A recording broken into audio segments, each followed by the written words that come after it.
The early morning sun had just begun to rise over the wide, empty land, spreading a soft orange glow across the desert.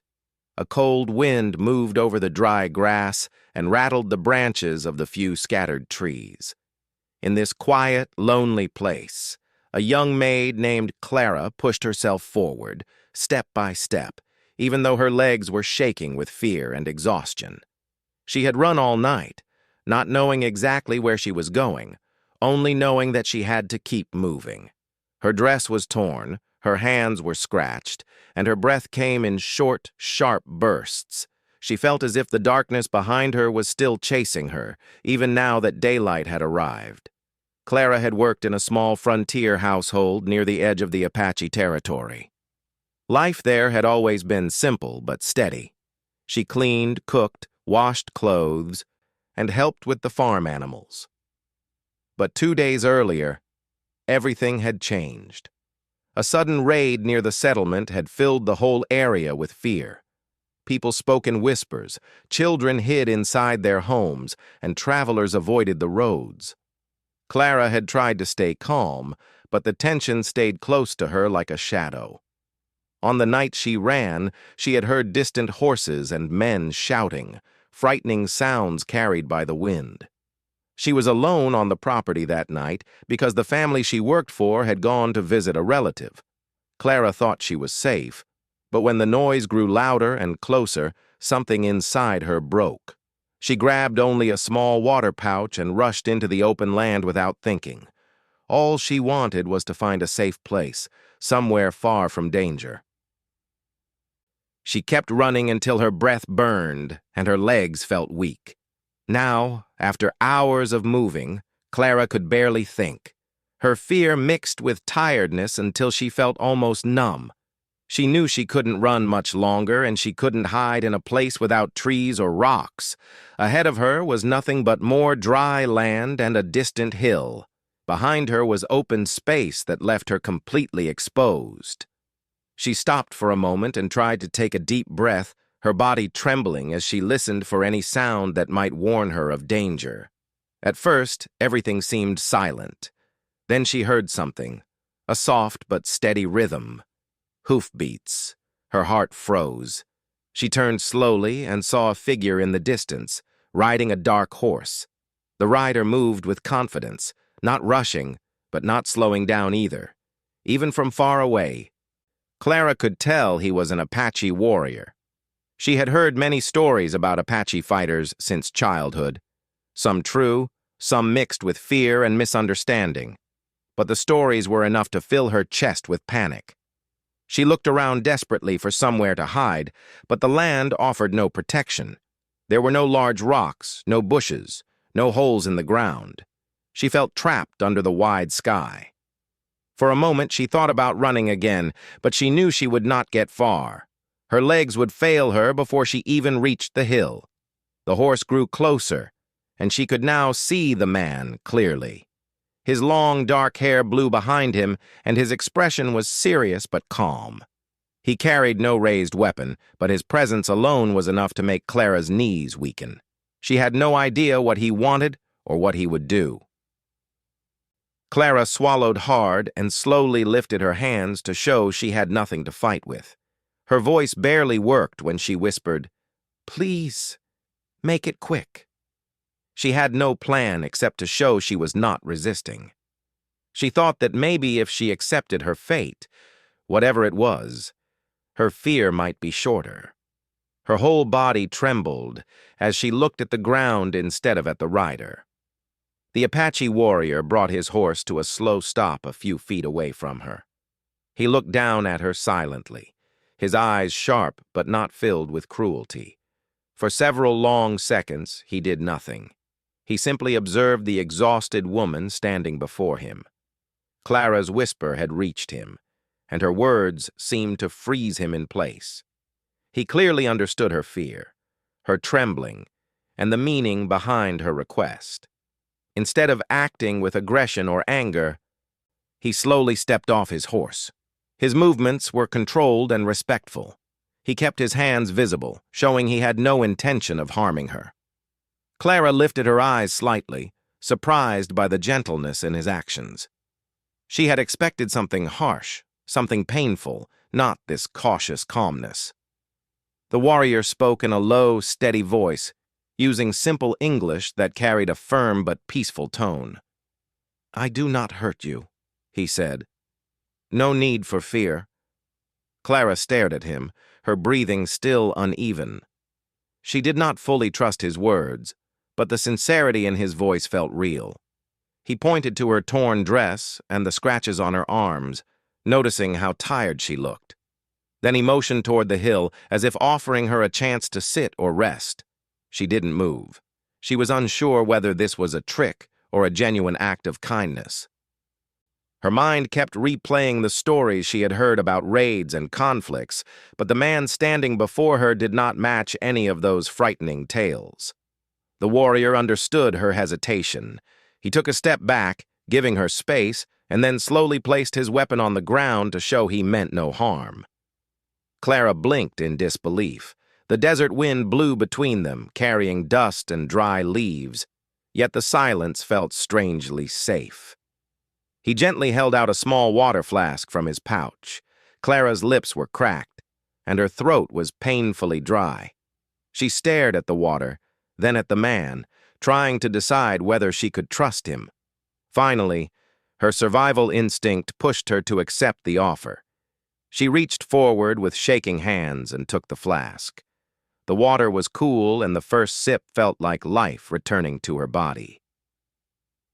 As she drank, the Apache watched her without impatience. He seemed to understand that she needed time to calm her fear. When she lowered the flask, he pointed at the ground again, encouraging her to sit so she could regain her strength. Slowly, Clara lowered herself to the earth.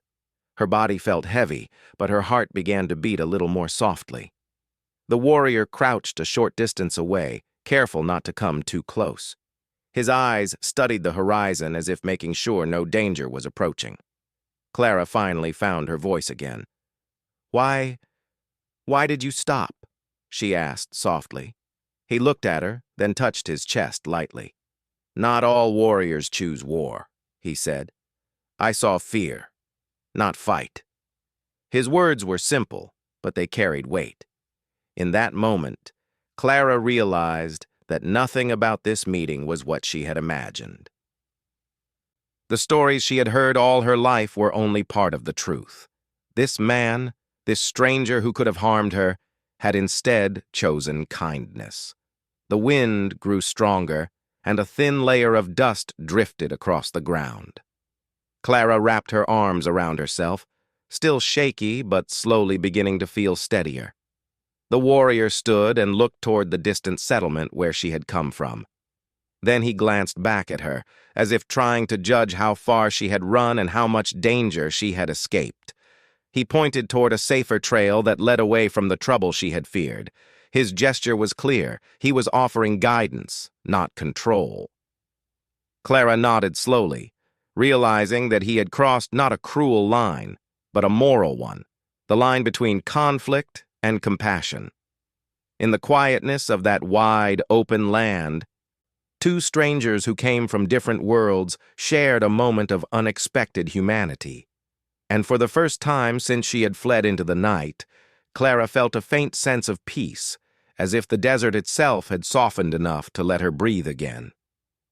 The sun moved higher in the sky, warming the cold morning air, but Clara still felt a strange chill inside her.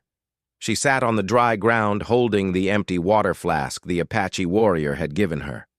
Her hands had stopped shaking, yet her mind was still full of questions. The Apache stood a short distance away, his posture calm and steady, as if he were used to long moments of silence in open land.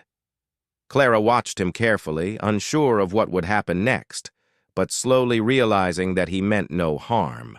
The warrior finally walked back to his horse and checked the straps on the saddle. His movements were quiet, almost thoughtful. Clara wondered what he was thinking, why he had chosen to help her, a stranger from a group that often feared his people. She remembered the stories she had heard growing up, stories filled with fear and conflict. Yet the man before her did not look like an enemy. Instead, he seemed like someone who understood danger far better than she ever could. After a few moments, he walked back to her and spoke in his calm, steady voice. "You cannot stay here," he said. "Too open. Not safe." Clara nodded. She already knew the land offered no protection, but hearing it from him made it feel more real. "Where should I go?" she asked quietly. He pointed toward the distant hills. "Shade there, safer path," he explained. Then he looked at her torn shoes and the cuts on her ankles. "You need rest. You need food." Clara lowered her eyes. She had eaten nothing since the morning before she ran. Her stomach felt tight and empty, but she had ignored it because fear had been stronger. Now that she was calmer, the hunger became more noticeable, and her exhaustion felt heavier. The Apache warrior seemed to understand without her saying a word. He walked back to his horse, opened a small leather pouch, and returned with a piece of dried food. Simple, rough, but enough to give strength. Clara hesitated for a moment, then accepted it with gratitude. After taking a few bites, she felt a bit more alive. "What is your name?" she finally asked, her voice soft. He looked at her for a moment, considering her question. Then he touched his chest lightly. "Taza," he said. The name was unfamiliar but strong. Clara repeated it quietly. "Taza." He nodded. She felt a strange comfort in knowing his name. It made him feel less like a mysterious figure and more like a real person, someone with a life, a family, and a story of his own. Taza then pointed to her chest. "You?" "Clara," she answered. He repeated her name the way she had repeated his, trying to make the sounds correctly. His accent made it sound gentle, almost musical. Clara felt a small spark of warmth, a strange sense of safety she had not expected. For a moment, neither of them spoke. The wind brushed against the dry grass, and a quiet stillness hung in the air. Clara felt a bit awkward, unsure what to do next.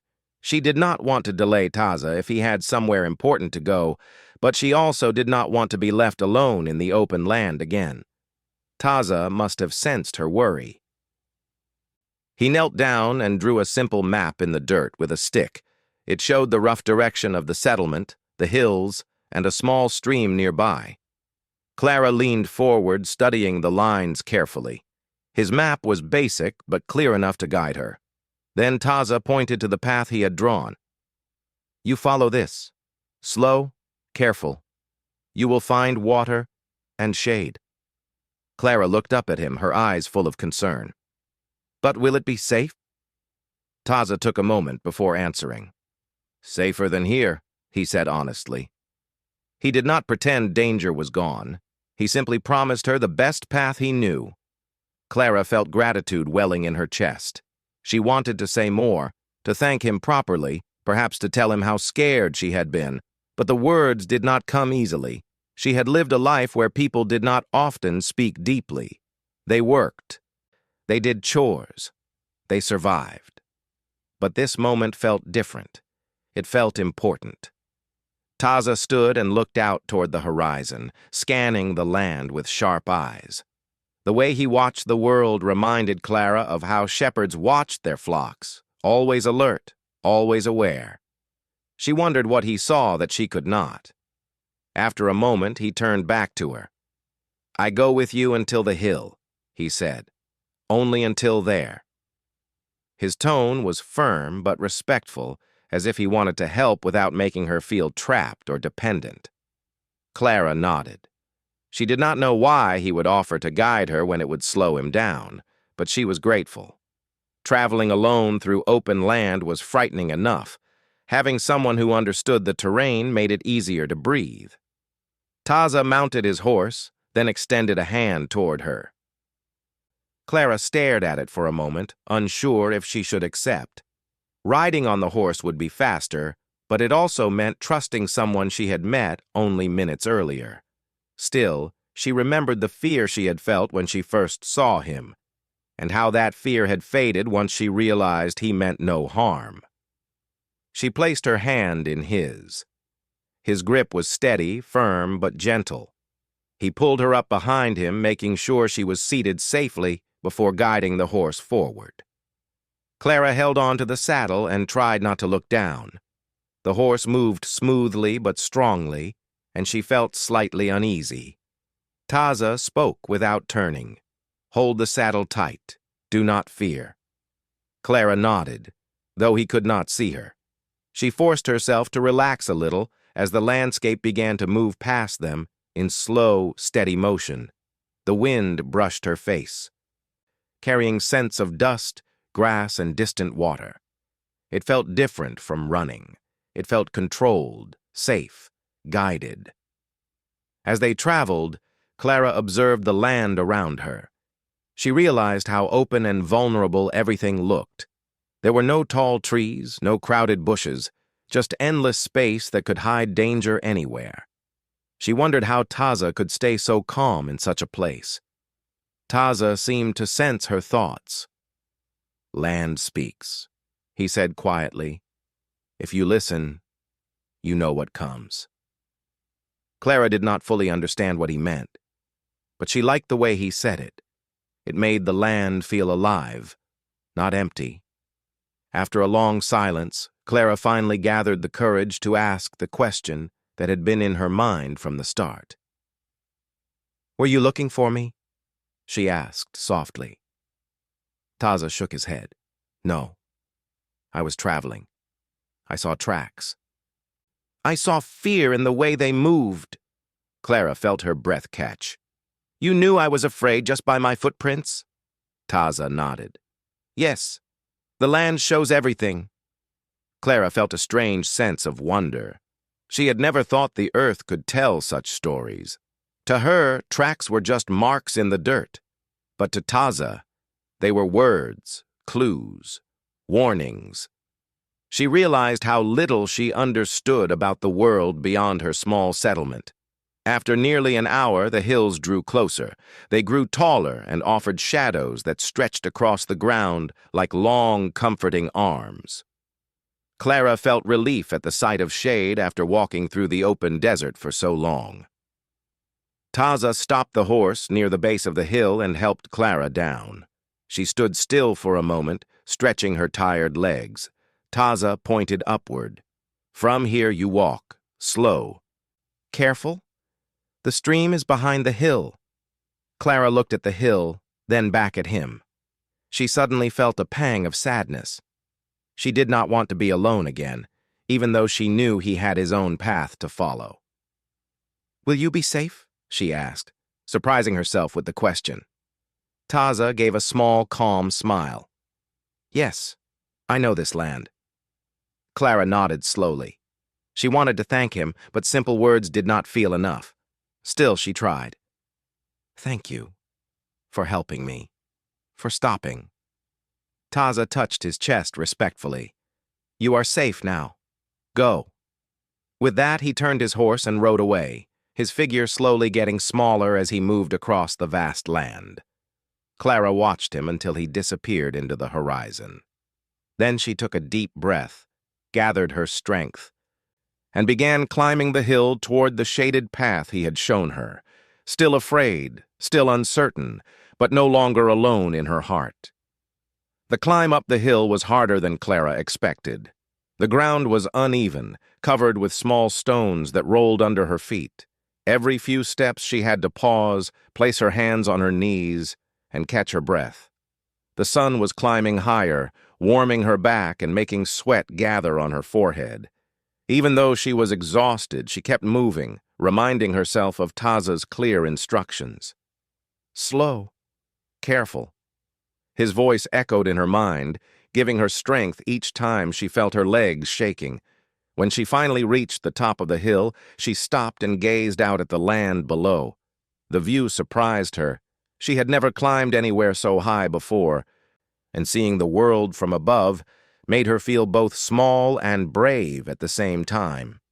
She could see the dry plains stretching into the distance, broken only by a few lonely trees and the winding lines of old animal paths. Somewhere far behind her was the settlement where she had worked, but from here it looked like nothing more than a memory. Clara wiped the sweat off her forehead and looked for the stream Taza had mentioned. At first she saw nothing but dirt and rocks. Then, as she walked a little farther down the other side of the hill, she heard something. A faint, gentle sound, like water touching stones. Her heart lifted. She followed the sound slowly, pushing aside small bushes and stepping over fallen branches until she finally saw it, a narrow stream flowing between two large rocks, sparkling in the sunlight. The sight felt like a gift. Clara hurried to the water and knelt down, cupping her hands to scoop some of it. The water was cool, almost cold, and tasted fresh. She drank until her thirst eased, then splashed some on her face to wash away the heat and dust. The cold drops made her gasp, but they also gave her new energy. Beside the stream, a thin cluster of trees grew close together, offering shade. Clara walked under the trees and finally allowed herself to sit down, leaning her back against the trunk of the largest tree. The shade wrapped around her like a gentle blanket, softening the harshness of the day. For the first time since she had run from the settlement, she felt truly safe. Clara took a deep breath and closed her eyes. She tried to let her mind rest, but the memories of the past days kept coming. She remembered the fear, the running, the sound of Taza's horse approaching. She remembered whispering for him to make it quick, thinking she would not survive. And then she remembered the moment she realized he was not going to harm her. Her thoughts felt confusing, like tangled threads. She didn't fully understand why Taza had helped her or what he had seen in her that made him stop. But she knew one thing for certain: she would never forget him. After resting for a while, Clara forced herself to stand. She knew she could not stay by the stream forever. Taza had told her the safest trail lay beyond the hill, and she needed to follow it before night arrived. The thought of walking again made her legs ache, but she reminded herself that she had survived so far and could survive the rest of the journey too. She followed the stream for a little while until the trail became clearer. It was narrow and twisted around the edge of the hill, but the ground was firmer and easier to walk on. Clara walked slowly, taking careful steps, listening to the quiet sounds around her. Birds chirped in the trees, insects buzzed, and sometimes the wind carried the rustle of leaves. The calmness felt strange after days of fear. Clara realized she had forgotten what it felt like to simply breathe without rushing, to listen without worrying, to walk without running from something. She placed her hand over her heart, feeling it beat more steadily now. As the afternoon sun moved across the sky, Clara continued along the trail. Every now and then she stopped to rest, leaning on rocks or sitting beneath small patches of shade. Her mind began to wander to the people she had left behind. She wondered if the family she worked for had returned to their home yet. She hoped they were safe. She worried that they might be searching for her, or worse, that they might think she had abandoned them. Clara sighed. She had not had a choice. Fear had swept her away like a storm. She had reacted the only way she knew, by running. She hoped they would understand one day. After several hours, Clara noticed something unusual on the ground. A broken piece of wood, freshly snapped. She knelt down and touched it. The break was clean, not worn by time or weather. Someone had passed through recently. Her heart tightened. She looked around, listening carefully. Everything was silent. She walked a little farther and found more signs. A few footprints in the dirt, a crushed bush, and a trail of disturbed stones. None of them looked like Taza's horse tracks. These tracks were from boots, several of them heading in the same direction she was going. Clara's breath caught. If these were people from the settlement, it might mean safety, but if they were strangers, it could mean new danger. She hesitated. The trail ahead suddenly felt heavier. She remembered Taza's words, slow, careful, so she followed the path more quietly, staying close to the rocks and trees whenever she could. The sun began to lower, painting the land with warm golden colors. Clara wanted to reach a safe place before night, but she didn't know how far she still had to go. The tracks continued ahead of her, and she followed them, though her heart pounded with uncertainty. Finally, as she rounded a curve in the trail, she saw smoke rising in the distance, a thin white line drifting into the sky. Clara froze. Smoke meant fire, and fire meant people. Her thoughts raced. She wanted to believe the people were friendly, but the wild land did not promise kindness to everyone who traveled through it. Taking a deep breath, Clara approached slowly. The trail widened, and she could now see a small clearing hidden among the trees. In the middle of it stood a rough shelter made from long branches and cloth. A fire burned softly in front of it, and someone sat beside the flames, tending them with calm movements. Clara stepped back behind a tree to watch. The person by the fire looked young, maybe not much older than she was. As the firelight flickered, Clara could see his clothes, simple and worn. He did not look like someone from the settlement. Her heart began to race again. She debated turning around, but the sun was almost gone, and the idea of wandering alone in the dark frightened her deeply. She needed shelter, even if only for one night. Gathering her courage, Clara stepped out from behind the tree. The movement made a small sound, just enough for the young man to turn his head sharply.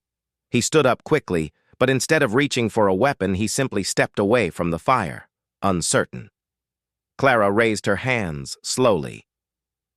"I'm not here to cause trouble," she said in a steady voice. Her heart beat fast, but she kept her face calm. The young man studied her for a moment before responding. "Are you alone?" "Yes," Clara answered. "I've been walking all day. I just need a safe place to rest for a little while." He hesitated, then nodded. "You can sit by the fire if you want. It will be dark soon." Clara approached slowly. The warmth of the fire felt good after hours of walking in open land. She sat on a flat rock near the flames, keeping a respectful distance. The young man did the same. They sat in silence for a moment before he spoke again. "My name is Samuel," he said quietly. Clara nodded. "I'm Clara." Samuel poked the fire with a stick, making the flames rise a little higher. "I saw tracks earlier today," he said. "I thought someone might be nearby." Clara felt a small shiver. "Were you looking for someone?" "No," Samuel replied. "Just traveling, trying to find a safer place. Things have been difficult around the settlements." Clara's heart clenched. She didn't want to explain everything, not yet. So she simply nodded. "I understand." As the sky grew darker, the sounds of night slowly filled the clearing, the chirping of insects, the rustle of leaves, and the soft crackling of the fire. Clara wrapped her arms around herself and stared into the flames. She felt tired, but she also felt something else, the beginning of strength inside her. Her journey was not over. She still had far to go, but she was learning something important with every step, every encounter, every moment she survived. The land was not just dangerous, it was full of unexpected kindness, unexpected choices, and unexpected people. And somewhere far away, riding across the open plains, Taza was still out there, following a path of his own, unaware that their stories were not finished yet. The night settled slowly around the small clearing, covering the land in deep shades of blue and soft shadows. The fire crackled gently, throwing warm, dancing light on the ground. Clara sat close to the flames, grateful for the heat after the long day of walking. Samuel sat across from her, quiet and thoughtful, poking the fire every now and then. The stillness between them did not feel uncomfortable, just careful, as if both of them were trying to understand whether the other could be trusted. Clara hugged her arms around herself and looked up at the stars scattered across the sky. Out here, far from towns and houses, the stars looked brighter, almost as if they were leaning closer. She felt very small under them, but also strangely protected, as though the sky was watching over her. Samuel finally broke the silence. "You walked alone for a long time," he said gently, not as a question but as an observation. Clara nodded. "Yes, I didn't plan it. I just ran." Samuel studied her face through the firelight. "Were you running from someone?" She looked into the flames, unsure how much to share. "From danger," she said quietly. "Everything happened very fast. I thought staying alive meant running as far as I could." Samuel nodded slowly. "Many are doing the same," he said. "The frontier has been unsettled for weeks. People fear raids, misunderstandings, fights. Everyone is suspicious of everyone else." Clara took a deep breath. The memories of that night flashed in her mind. Distant shouting, the sound of horses, the fear that had gripped her heart. She closed her eyes for a moment. "I thought I wouldn't make it," she admitted softly. "But someone helped me." Samuel looked up. "Who?" Clara hesitated. She wasn't sure how he would react.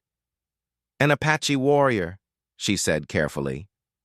Samuel's eyebrows lifted a little, surprised but not angry. "You trusted him?" "At first, no," Clara admitted. "But he didn't harm me. He gave me water, food. He guided me until I reached the hill." Samuel stared into the fire for a moment. "You were lucky," he said. But he didn't say it in a harsh or bitter way. It sounded more like he was trying to understand something about her journey. Clara nodded. "I know." The fire burned brighter for a moment as the wind shifted. Clara felt grateful for its warmth. She felt safe, but she also knew she needed to stay alert. The wild land didn't let anyone completely relax. After a few minutes, Samuel stood up, walked to his pack, and took out a small piece of cloth and some dried food. He handed the food to Clara. "Here," he said. "You should eat. You look like you haven't had a proper meal in days." Clara accepted it with a small smile. "Thank you." Samuel sat back down. "Where will you go tomorrow?" he asked. Clara stared into the fire. "I'm not sure. I just want to reach a place where I can rest. A place where people are not afraid. Or at least where I don't have to keep running." Samuel nodded thoughtfully. "There's a trading post 2 days' walk from here," he said. "Travelers stop there. Families stay there sometimes when they're moving west. If you reach it, you might find someone who can help you." Clara felt hope rising inside her. "Is it safe?" Samuel shrugged. "Safer than wandering alone. And safer than most places around here lately." Clara absorbed his words quietly. A trading post. It sounded like a place where she could catch her breath, sleep without fear. Maybe even find people who knew how to help her return to her settlement, or move on if returning was too dangerous. The fire crackled again, filling the quiet. Clara looked around the clearing. "Will you go there too?" she asked. Samuel shook his head. "No. I'm heading the other direction. I have family further east. I heard trouble was coming near their home, so I'm going to check on them." Clara felt a small ache in her chest. She had imagined traveling together, at least for a short time. She wasn't ready to walk alone again, but she didn't want to say anything that might sound selfish. "Then I hope they're safe," she said softly.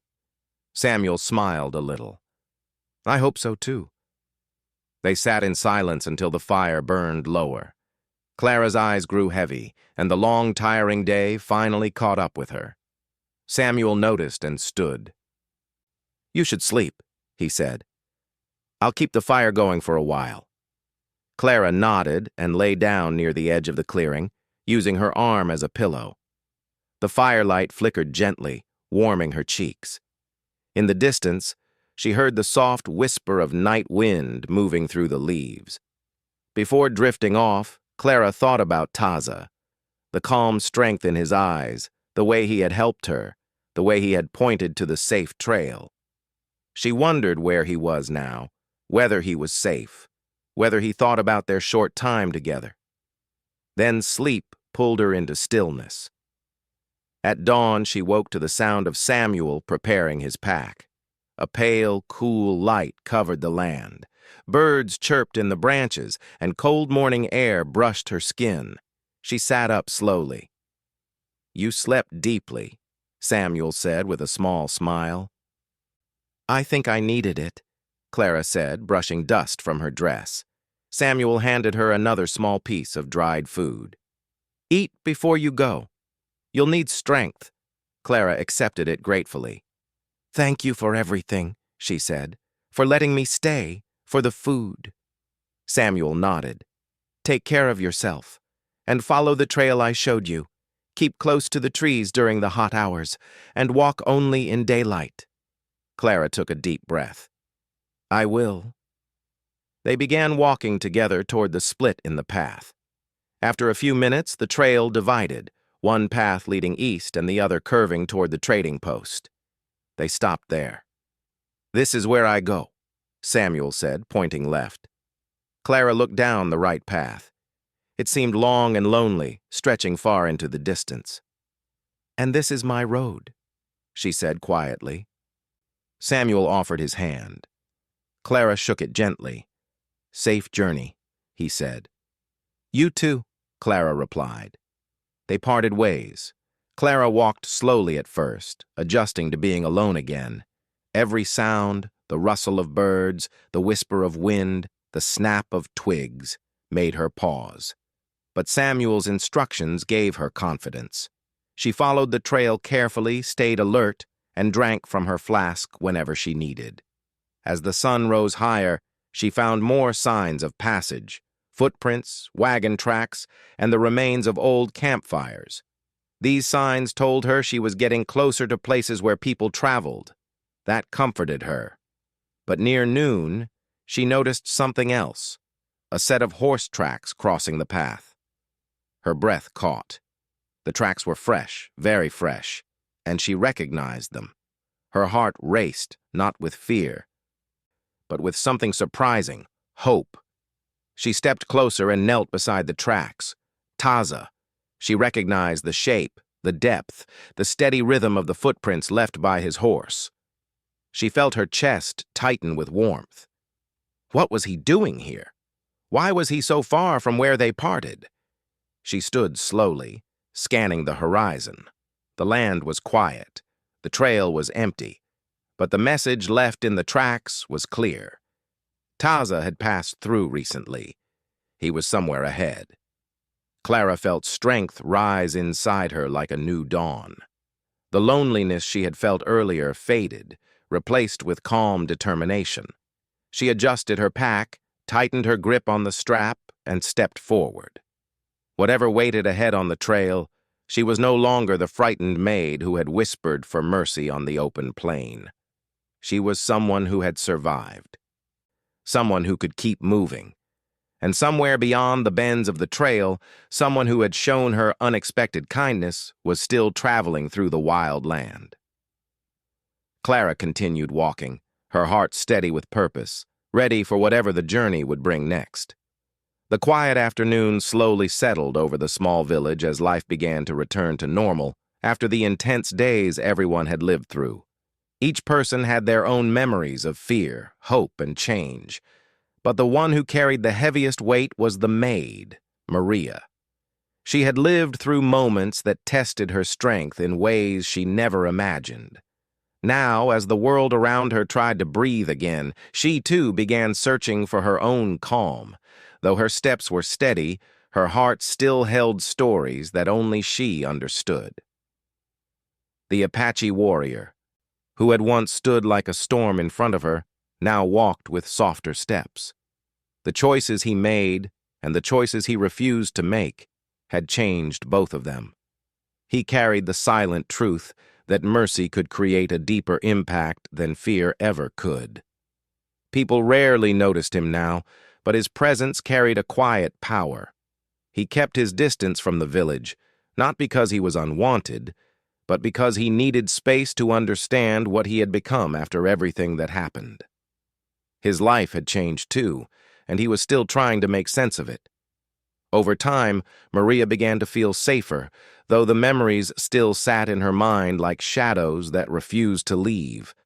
But she reminded herself each day that she had survived. Her strength had not come from weapons or loud words. It came from her courage to stand through fear. She spent her days working again, sweeping floors, cooking food, helping others, and slowly letting her life return to its earlier rhythm. Even then, anyone who looked closely could see that she was different now, stronger, calmer, and more aware of the world's unpredictability. One morning, when the sun was still soft and warm, she walked toward the field outside the village to gather some herbs. The field had always given her comfort. The fresh air, the stretching sky, and the quiet earth helped her calm her mind. As she bent down to pick a handful of green leaves, she heard slow footsteps behind her. She turned carefully, already guessing who it might be. And there he was, the same Apache warrior, but not the same man he once had been. He stood at a distance, respectful and hesitant. "I won't come closer unless you want me to," he said in a low voice. His words were steady, but she could sense the uncertainty in them. Maria paused for a moment before nodding slightly. She didn't feel fear anymore. Instead, she felt curiosity, maybe even understanding. He stepped forward slowly, making sure she didn't feel threatened. "I came to say something," he said. "I don't expect anything in return. I just need you to hear it." She let him continue, holding the herbs in her hands. "When I first came to your village, I carried anger. I carried confusion. But that day, something changed my path. You showed courage even when you were afraid. That's something I won't forget." Maria listened quietly. His voice was deep but gentle, almost humble. He wasn't trying to explain his past. He was trying to show that he didn't want to carry that past into the future. She appreciated that. "People change," she said softly, surprising both herself and him with her calm tone. "Life teaches us things in ways we never expect. What matters is what we do after we learn." Her words stayed in the air for a moment, warm and grounding. The Apache lowered his head slightly, as if those words were something he needed more than he expected. Then he lifted his gaze again. "I want to leave this place soon. Not because I want to run, but because I want to start again somewhere far from old mistakes." She nodded. "That seems right," she said. "A new place can give you a new beginning." She didn't say it with anger or bitterness. She said it with sincerity, and that touched him more than he imagined. Before he could speak again, a soft breeze passed between them, carrying the scent of wildflowers. It felt like the world itself was reminding them that moments of peace were possible even after storms. Maria looked at the horizon thoughtfully. "Thank you for coming here today," she said. "I didn't expect it, but it helped." The Apache placed a hand over his chest, a gesture of respect from his people. "I'm grateful," he said, "for your words and for your strength." He began to walk away, each step steady and filled with a quiet purpose. Maria watched him leave, and for the first time she felt a sense of closure. She didn't feel the weight she once carried. She felt lighter, stronger, freer. Days turned into weeks. The village healed. People returned to their routines. Stories of fear slowly turned into stories of growth. Maria's life continued peacefully. She became someone the villagers admired, not just for her work, but for her resilience. They didn't know every detail of what she had endured, but they saw the calm wisdom she carried now. And that was enough. One evening, as she prepared to close the door of the small house she worked in, she looked up at the sky. The stars were bright, scattered like tiny lights across a deep blue canvas. She felt grateful, grateful for survival, grateful for courage, and grateful for the unexpected kindness that had changed the course of a dangerous moment. She realized that life didn't always follow the path she expected, but sometimes a broken path still led to healing. Somewhere far beyond the horizon, the Apache began his new journey. He carried the memory of the village and the moment that changed him. He carried the quiet strength of a woman who taught him that fear didn't have to create darkness. It could create reflection, and reflection could create change. Maria continued walking her own journey. Her days were simple, but each one held meaning. She had found peace not because the world was free of danger, but because she had learned that bravery and kindness could shape destiny in unexpected ways. And in this way, two different lives, once crossed in fear, moved forward with wisdom, hope, and the quiet promise of better days ahead.